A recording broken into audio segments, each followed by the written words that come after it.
कबीर, रविदास, तमाम तुलसी, तमाम लोगों ने ऐसा दिया, ऐसा संदेश दिया। उनके आदर्शों को आप पढ़िए, उन पे चलने की जरूरत है। राजनीति केवल इसी के लिए हो गई कि हम किसी तरह कुर्सी पर बने रहें, आज इधर कल उधर परसों उधर। आपको या तो आप भ्रष्टाचार में लिप्त हैं, आपकी कोई नस पकड़ी गई, आपकी कुछ है, तो देखिए ये विचारधाराओं का ये होना चाहिए। और सबसे ज्यादा ये लोग कुर्सी पर बैठे, उनकी सरकार बनती, वो नौजवानों पे सवाल होना चाहिए, गरीबी पे सवाल होना चाहिए, महंगाई आज क्यों है, इसका केवल आप एक तरफ से जवाब दे दें। मगर एक तरफ जब नीतीश कुमार ने बीजेपी का हाथ थामा, दूसरी तरफ बिहार की न्यूज़पेपर में बहुत सारे तेजस्वी यादव के काम गिनाए जा रहे हैं। बड़ी आप सोना को जितना भी तपाया जाए, उसमें निखार आती है। तेजस्वी ने ये निश्चित है, तेजस्वी ने नौकरी दिया, तेजस्वी विकास के पथ पे चला, तेजस्वी ने जो काम किया, आज उसकी बड़ी पार्टी भी उभर के आया। तो तेजस्वी, आपको बताएं, किसी को आपको ही दबाया जाए, आप सत्य मार्ग पे हो। सत्य सुंदरता सदा उपमा विहीन, छब न तौली जा सकी संसार में। रूप का प्रतिरूप होता नहीं, सुघरता बिकती नहीं बाजार में। वोट खरीदा जा सकता है, लेकिन सत्य की राह को कोई खरीद माई का लाल नहीं सकता। तो तेजस्वी के ग्राफ मेरा जो अपना अनुभव और राजनीतिक पंडितों का, तेजस्वी का ग्राफ बढ़ेगा। आने वाले विधानसभा में वो पूर्ण बहुमत की सरकार भी बनेगी।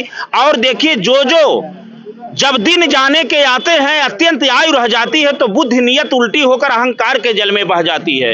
मोह और मद आगवानी चल रही, केवल आपको कुर्सी दिखाई दे रहा। देश के भविष्य को देखो, प्रदेश को देखो। मानव का जन्म मिला है, मानव जीवन को सत्कर्म में लगाओ। मानवता अगर नहीं रही और मानव जीवन का सत्कर्म में नहीं लगाया गया, तो मानव का जीवन पशु के समान होता है। तो राजनीति में इतनी गिरावट अच्छी नहीं होती जितनी लोग आज के लोग कल्चर कर लिए, जैसे नीतीश जी भी है उत्तर प्रदेश में। समझ में नहीं आ रही, जो मुसलमानों का वोट है वो तेजस्वी यादव बोल रहे हैं कि तेजस्वी यादव ने तोड़ा और फिर विधायक खरीद लिए। ये बात ओवैसी बोल रहे हैं। आप ओवैसी भी बहुत कुछ बोल सकते हैं, और लोग बोलेंगे। यहाँ सवाल हिंदू मुसलमान का नहीं, सवाल महंगाई का है, सवाल गरीबी का है, सवाल अपने सुरक्षा का है।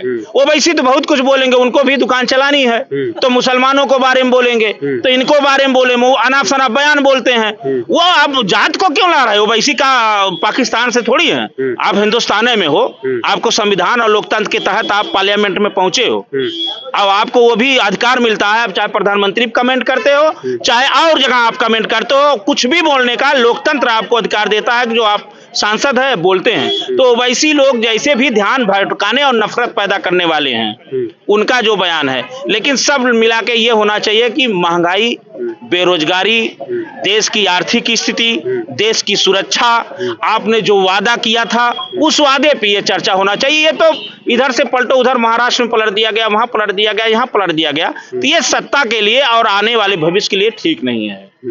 जैसा कि स्वामी जी हमारे साथ थे, स्वामी जी ने सीधा साफ तौर से बोल दिया है, जो नीतीश कुमार ने फैसला लिया है वो मौके को देख करके लिया है। इस टाइम बीजेपी ने अपना जो पारा है वो राम मंदिर की वजह से आगे बढ़ा लिया है, और इस बार बीजेपी 24 में वापस 400 सीटों के पार आ रही है। ये समझ के नीतीश कुमार ने अपना फैसला बदल लिया और अब बीजेपी के साथ हाथ पकड़कर आगे वो नवी बार सीएम पद की शपथ लेंगे।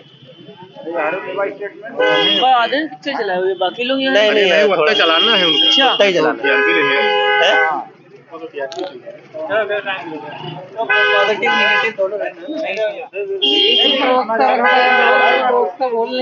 है। बोले भाई ये को डायरेक्ट है भाई, बाबा तमाम लोग हैं, इनका स्टेटमेंट लीजिए संजय सिंह का। बस हो गया। आया इधर।